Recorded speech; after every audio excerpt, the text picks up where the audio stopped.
how to remove the crown and stem assembly from an ETA G10.211. This is a quartz mecha chronograph movement.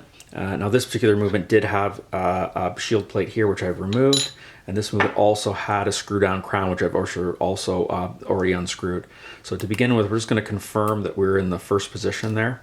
Now in terms of a tool, it's a very, very small hole here with an arrow. I prefer not to use a sharp tool, especially when I'm going into a blind hole. I don't want to mar any other part of the unit. So instead, what I'm going to use here is I'm going to use this squared off machined pin here. This pin actually happens to be a 0.4 millimeters and works quite well in that hole. So what you'll find is that when it's in the zero position, if I press down, I can kind of hear there's nothing in the way. I'm just hitting like kind of a plate that's in there.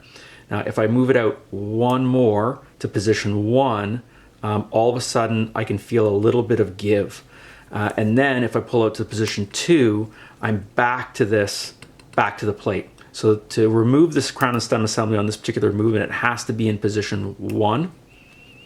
And then we're going to line it up great, and you'll feel the give. It doesn't give very much to release the crown and stem assembly. Out it comes.